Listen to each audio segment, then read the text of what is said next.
আসসালামু আলাইকুম রহমতুল্লাহ। এমকে জমানুসিত easy plus and note and বিশ্বমানের বইয়ের পক্ষ থেকে আপনাদের স্বাগত। আজকের লাইভ ক্লাসে আলোচ্য বিষয় অ্যাডভান্স অ্যাকাউন্টিং ওয়ানের সপ্তম অধ্যায়ের সপ্তম ক্লাস। আজকের ক্লাসে আমরা এই অধ্যায়ের আমাদের বইয়ের প্রবলেম নাম্বার 9 এবং 10 এই দুইটি অঙ্ক সমাধান করব। তো আসুন প্রথমে 9 নম্বর অঙ্কটি দেখি। এটা খুবই গুরুত্বপূর্ণ একটি অঙ্ক। এই অঙ্কটি 2012 সালে পরীক্ষা দেওয়া হয়েছিল। প্রশ্নটি বলা হচ্ছে Mrs Ayesha is declared bankruptcy. Ayesha already দেউলিয়া ঘোষিত হয়েছে। She supplies you the following trial balance which is prepared on 31 December 2012। তিনি আমাদেরকে সরবরাহ করেছে একটি রেওয়ামিল। রেওয়ামিল দুইটা, রেওয়ামিলটা মিলানো আছে ডেবিট এবং ক্রেডিট সাইড। ডেবিট সাইডে বলা আছে ফার্নিচার অ্যাসেট ছিল 8,000 টাকা, যার বর্তমান বাজার মূল্য 4,000 টাকা। এখানে 4,000 টাকা রিয়েলাইজ লস আছে। স্টক এক্সপেক্টেড টু রিয়েলাইজ 60%, স্টকের মূল্য 60,000 টাকা, আদায় হবে 60%, তাহলে 36,000 টাকা আদায় হবে, বাকি 24,000 টাকা লস। বুক ডেপ্ট গুড দেনাদার 8,000 টাকা, আর ডাউটফুল 20,000 টাকা, 40% ডাউট আছে, তাহলে 60% আদায়যোগ্য। বিল রিসিভেবল 10,000 টাকা, কিন্তু আদায় মূল্য মাত্র 4,000 টাকা, 6,000 টাকা লস। লস অন গ্যাম্বলিং, জুয়া খেলে লস হয়েছে 10,000 টাকা। এটা ডিফিসিয়েন্সি অ্যাকাউন্টের ক্রেডিট পাশে বসবে, এক জায়গায় যাবে শুধু। ড্রয়িং এরও ক্রেডিট পাশে যাবে, ডিফিসিয়েন্সি অ্যাকাউন্টে ট্রেডিং লস, এই তিনটাই ডিফিসিয়েন্সি অ্যাকাউন্টের ক্রেডিট পাশে বসবে। এরপরে লাইবিলিটি সাইড দেখা যাচ্ছে, এখানে 2 লাখ টাকা মেলানো আছে। ক্যাপিটাল 80,000 টাকা ডিফিসিয়েন্সি অ্যাকাউন্টে দেখাতে হবে। ক্রেডিটার্স ফর গুডস পাওনাদার, এটা আছে আনসিকিউরড ক্রেডিটার্স, এখানে কোনো সিকিউরিটি নেই। স্যালারি 4 মান্থ 1200 টাকা। স্যালারির নিয়ম আছে যে প্রত্যেকটা এমপ্লয়িকে ম্যাক্সিমাম 2,000 টাকা পর্যন্ত দিতে হবে, তাহলে 1200 টাকা 2,000-এর কম, সুতরাং এটা fully pay off the government, preferable অগ্রাধিকার ভিত্তিতে পরিশোধ করতে হবে, তাহলে এটা কি প্রিফারেবল দায়। ট্যাক্স ডিউ, এটাও প্রিফারেবল, গভর্নমেন্ট টু পে। প্রিফারেবলে আমরা 2টা আইটেম পেলাম, আর আনসিকিউরড ক্রেডিটার্স একটা পেয়েছি। এবার আসুন ব্যাংক লোন, ব্যাংকের থেকে লোন নেওয়া হয়েছিল secured on stock at book value, যার 40,000 টাকা সিকিউরিটি রাখা হয়েছিল জামানত স্টক, আর স্টকের বুক ভ্যালু কত ছিল এই সময়? 40,000 টাকা, আর লোন নেওয়া হয়েছিল 20,000 টাকা। এখন এই 40,000 টাকার বর্তমান স্টকের মার্কেট ভ্যালু কত দেখতে হবে। স্টকের মার্কেট ভ্যালু এখন 60%, তো 40,000-এর 60% কত হয়? 4,24,000 টাকা, তাহলে অ্যাসেটের মূল্য 24,000 টাকা, লোন এখানে দায় হচ্ছে 20,000 টাকা। জামানতের মূল্য যদি ঋণের থেকে বেশি হয় তাহলে সেটা ফুললি সিকিউরড, অতএব এই দায়টা হলো fully secured liability. Loan from brothers, ব্রাদারের কাছে, আত্মীয় স্বজনের কাছে লোন নেওয়া হয়েছে, আনসিকিউরড লায়াবিলিটি, এখানে কোনো সিকিউরিটি রাখা হয়নি। ট্রেডিং প্রফিট, এটা আমাদের ডিফিসিয়েন্সি অ্যাকাউন্টের ডেবিট পাশে বসবে, ক্যাপিটাল এবং প্রফিট যে সাইডে যাই ডেবিট সাইডে। সেক্ষেত্রে দেখুন এই অঙ্কটি রেওয়ামিল মিলানো আছে। এখন আসুন নিচে বলা হচ্ছে দ্য অ্যামাউন্ট বিল ডিসকাউন্টেড 12,000 টাকা, 12,000 টাকার বিল ভাঙানো হয়েছিল, অফ হুইচ ওয়ার মধ্যে এক্সপেক্টেড টু র্যাঙ্ক 4,000 টাকা, 4,000 টাকা আনসিকিউরড লায়াবিলিটি, তাহলে লায়াবিলিটি আনসিকিউরডে 4,000 টাকা, এটা আমাদের লস হয়ে গেছে। দেনাদারের কাছের থেকে যে আমরা বিল পেয়েছিলাম 12,000 টাকার বিল ভাঙাইছিলাম, এখন ব্যাংকে 4,000 টাকা দেনাদার টাকা দিবে না, যেটা দিবে না ওটা ক্ষতি, তাহলে এই আইটেমটা কয় জায়গায় যাবে? 2 জায়গায় যাবে। এখানে আনসিকিউরড লায়াবিলিটি দেখাতে হবে, আবার রিয়েলাইজের লস আছে, আনসিকিউরড লসের এখানে দেখাতে হবে 4,000 টাকা। She gave of her jewellery of টাকা 8,000 টু দ্য রিসিভার, তিনি কি করেছে? তার অলংকার রিসিভারকে দিয়ে দিয়েছে, এটা আমাদের অ্যাসেট 8,000 টাকা, তাহলে দায় পরিশোধের জন্য উনি ওনার গহনা রিসিভারের হাতে দিয়ে দিয়েছে 8,000 টাকার মূল্যের, তাহলে এটাও আমাদের একটা অ্যাসেট, আনসিকিউরড অ্যাসেট, যেটা রেওয়ামিলে ছিল না, কিন্তু রেওয়ামিলের বাইরের থেকে রিসিভারকে দেওয়া হয়েছে যে এই সম্পত্তি বিক্রি করে দায় পরিশোধ করার জন্য, যেহেতু তিনি একজন মহিলা, তার গহনা দিয়ে দিয়েছে রিসিভারের কাছে। এখন আসুন আমাদের 2টা পার্ট করতে হবে, স্টেটমেন্ট অফ অ্যাফেয়ার্স আর স্টেটমেন্ট অফ ডিফিসিয়েন্সি অ্যাকাউন্ট। তো এর জন্য আমাদের প্রথমে কয়টা ওয়ার্কিং করতে হয়? প্রত্যেকটা অঙ্কে আমরা 4টা ওয়ার্কিং করেছি। এর মধ্যে ফুললি সিকিউরড যে লাইবিলিটি দেখলাম অনলি একটা দেখলাম ফুললি সিকিউরড লাইবিলিটি। আচ্ছা, সেটাই আমরা এখন লিখলাম। প্রথমে ফুললি সিকিউরড লাইবিলিটি 24,000 টাকা। এই 24,000 টাকার দুইটা কলাম করলে অবশ্যই ভালো হতো, সমস্যা নেই, একটাই দেখানো হয়েছে। যেখানে লোন ছিল 20,000 টাকা, তার 40,000-এর 60% 24,000 টাকা। অর্থাৎ এর উপরেই আমরা কি করলাম, রিসিভার ফি দিয়ে দিলাম। কত পার্সেন্ট? 4%। আচ্ছা, এরপরে আসুন পার্টলি সিকিউরড আমরা এখানে কোথাও পাইনি, এই জন্য লিখলাম না। আনসিকিউরড লাইবিলিটি যেগুলো, আনসিকিউরড লাইবিলিটি আমরা কয়টা পেয়েছি?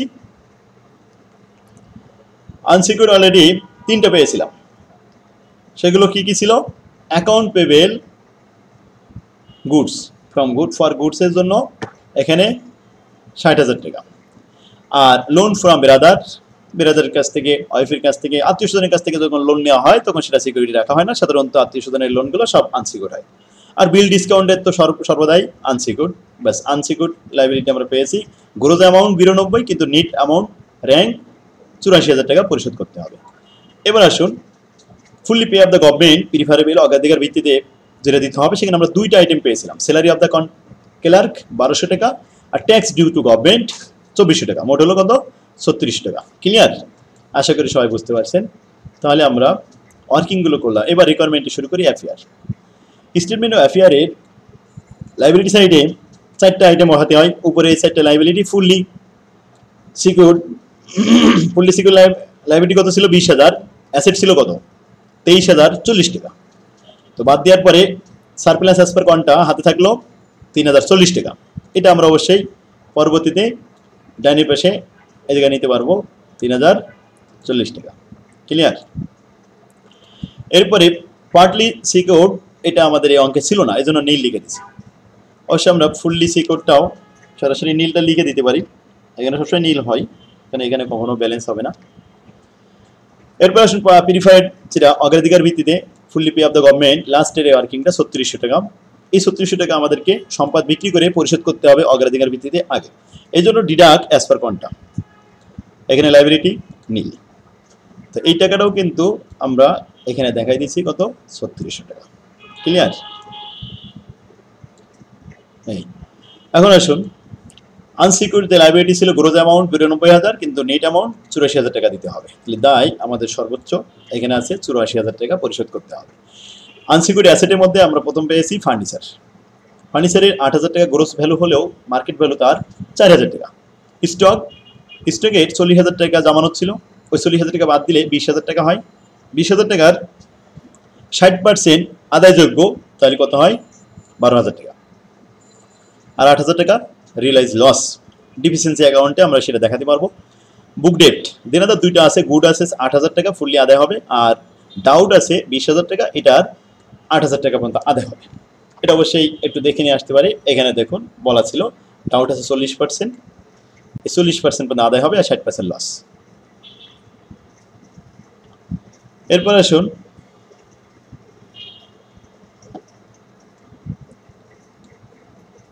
বিল রিসিভেবল ছিল 10,000 টাকা, 4,000 টাকা আদায় হবে, 6,000 টাকা লস আছে। জুয়েলারি তো অ্যাসেট, আমরা আনসিকিউরড অ্যাসেট দেখলাম। রেওয়া মিলের নিচে যেটা ছিল এই যে জুয়েলারি, এই 8,000 টাকা। ক্লিয়ার? এরপরে আমরা আনসিকিউরড অ্যাসেটগুলো আদায় করে 44,000 টাকা হাতে পেয়েছি। এই টাকার 10% রিসিভার ফি দিয়ে দিতে হবে। 4,400 টাকা বাদ দেওয়ার পরে 39,600 টাকা এটা আমাদের অ্যাভেলেবেল অ্যাসেট দেওয়া আছে। দায় পরিশোধ করার ক্ষমতা এখন 39,600। এর সাথে যোগ হবে সারপ্লাস অ্যাজ পার কোনটা। 1 নম্বর লাইবিলিটি সাইড থেকে যেটা সারপ্লাস ছিল, এই সারপ্লাসটা চলে আসলো 3,040 টাকা, যোগ করলাম 42,640 টাকা। এখান থেকে মাইনাস হবে প্রিফারেবল, যেটা প্রিফারেবল পরিশোধ করা হয়েছে 3600 টাকা, এটা মাইনাস করে দিতে হবে। তো 42,640 থেকে 3600 মাইনাস করার পরে 39,040 টাকা থেকে যায়। এটাই আমাদের নিট অ্যাসেট ফর লাইবিলিটির এগনেস্টে আমাদের অ্যাসেট আছে, সম্পদ আছে কত? 39,040 টাকা। আমাদের দায় আছে কত? 84,000। এই 84,000 থেকে 39,040 টাকা বাদ দেওয়ার পরে আর ঘাটতি থাকে 44,960 টাকা। এটাই আমাদের ঘাটতি হিসাব। এখন ঘাটতির যে ব্যালেন্সটা, এইটা আমরা ডিফিসিয়েন্সি অ্যাকাউন্টে নিয়ে মিলাবো। এখন ডিফিসিয়েন্সি অ্যাকাউন্ট মিলাতে হবে। এর ডেবিট সাইড এবং ক্রেডিট সাইড আলাদা করলাম। ডেবিট সাইডে আমরা কি কি লিখি? এখানে লিখি সাধারণত capital, profit, interest on capital এবং gain, any other loss, any other profit, যে কোনো প্রফিট এবং ক্যাপিটাল আইটেম এগুলো আসবে এখানে এই পাশে। তো নিট প্রফিট বসালাম, এরপর ক্যাপিটাল বসালাম, এই দুইটা আমাদের রেওয়ামিলের ভিতরে দেওয়া ছিল। আদার ইনকাম, ওই যে জুয়েলারি যে ইনকামটা হলো, এই ইনকামটা দেখেন রেওয়ামিলের বাইরে ছিল, যার কারণে আমরা যদি দুই জায়গায় না দিই তাহলে কিন্তু মেলাতে পারবো না। একটা দিলাম এই সাইডে, আরেকটা যদি এই সাইডে আমরা এখন না দিই তাহলে কিন্তু মিলবে না। ক্লিয়ার? তো রেওয়ামিলের বাইরে আইটেমগুলো অবশ্যই দুই জায়গায় আসে, নাইলে ব্যালেন্স শিট মেলে না। আর ডিপিসিসি অ্যাকাউন্ট এই পাশের থেকে আমরা নিয়ে আসলাম ব্যালেন্স ৪৪,৯৬০ টাকা।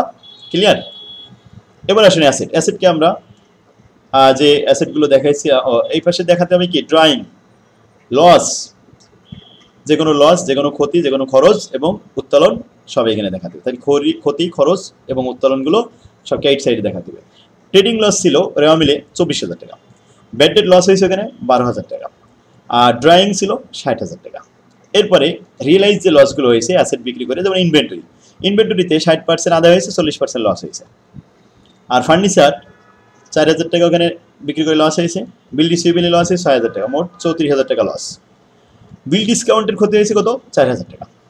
লস গাম্বেলিং, একটা জায়গায় যাবে রেওয়ামিল আইটেম, এক জায়গায় যাবে গাম্বেলিং, এটা জুয়া খেলা করে লস হয়েছে ১০,০০০ টাকা। আর খরচ হয়েছিল আমাদের দুই জায়গায়, ফুললি সিকিউর্ডে আমাদের রিসিভার ফি হয়েছিল আর আনসিকিউর্ড অ্যাসেটের রিসিভার ফি হয়েছিল, এই দুইটা। তো এটা আমরা একটু দেখাই দিয়ে আসতে পারি, যেমন এখানে আনসিকিউর্ড অ্যাসেটে ৪,৪০০ টাকা আর ফুললি সিকিউর্ডে রিসিভার ফি হয়েছিল ৯৬০ টাকা, এই দুইটা। সাধারণত তিনটা আসে, পার্টলি এটা নাই বলে এখানে আসলো না। তো আশা করি আপনারা বুঝতে পারছেন। এখন আমরা বসাই দিলাম সব মিলে, ক্রেডিট সাইড এবং ডেবিট সাইড যোগ করে দেখলাম মিলে গেছে ১,৪৯,৩৬০ টাকা, ১,৪৯,৩৬০ টাকা। সেক্ষেত্রে সাধারণত যখন রেওয়ামিল মিলানো থাকে তখন আর ব্যালেন্স শিটের দুই পাশে কোনো অমিল থাকে না, অবশ্যই মেলবে। আর যদি না মেলে তাহলে আপনার ঘাবলা আছে হয়তো বা দেখতে হবে ভালো করে। আর যদি রেওয়ামিল মিলানো না থাকে তাহলে তখন যে পাশে শর্ট পড়বে ওই সাইডে ডিফিসিয়েন্সি নামে লিখে দিতে হবে ঘাটতি হিসাব। ক্লিয়ার? তাহলে ৯ নম্বর অঙ্কটা আশা করি খুব সহজে বুঝতে পারছেন। এখনই আপনারা এই মুহূর্তে খাতা বের করুন এবং খাতায় আমার বই থেকে অঙ্কটা এখনই লিখে ফেলুন। শিখে দেখুন। এরপরে আসুন ১০ নম্বর যে অঙ্কটা, এই অঙ্কটা আসছে ১৩ সাল এবং ১৮ সাল দুইবার। তো এটা আমরা আগামী ক্লাসে করব। শিখে দেখুন, আমাদের বইয়ের আপডেট সকল অঙ্ক আছে, লাস্ট ইয়ার পর্যন্ত সব অঙ্ক পাবেন। তো ধারাবাহিকভাবে আমরা অঙ্কগুলো করে যাব। এই অঙ্কটা দুইবার আসছে ১৮ সাল এবং ১৩ সাল, এটা আগামী দিন আমরা সলভ করব। আর যে অঙ্কটা আমরা সলভ করলাম এই মুহূর্তে, এটা ছিল ১২ সালের অঙ্ক। বোর্ড প্রশ্নগুলো সব সলভ করলে আশা করি এর মধ্যে অঙ্ক থাকবে। যদি হুবহু কমন নাও আসে তাও এই আইটেমগুলোই থাকবে, হয়তো ফিগার একটু চেঞ্জ করবে, এই নিয়মের বাইরে আর কিছু থাকবে না। এই জন্য ধারাবাহিকভাবে আমার ক্লাসগুলো দেখে যাবেন আর প্রত্যেকটা ক্লাস শেয়ার করে আপনার নিজ টাইম লাইনে রাখবেন। আর শিখে দেখুন। তাহলে যাদের কাছে বই এখনো পৌঁছায়নি তারা বইটা সংগ্রহ করার জন্য সরাসরি আমার সাথে যোগাযোগ করুন। সুলভ মূল্যে আমাদের অফিস থেকে কুরিয়ার সার্ভিসে অনলাইনে আমরা বই পাঠিয়ে দেব। তো আজকে এই পর্যন্ত, আল্লাহ হাফেজ, আসসালামু আলাইকুম রহমতুল্লাহ।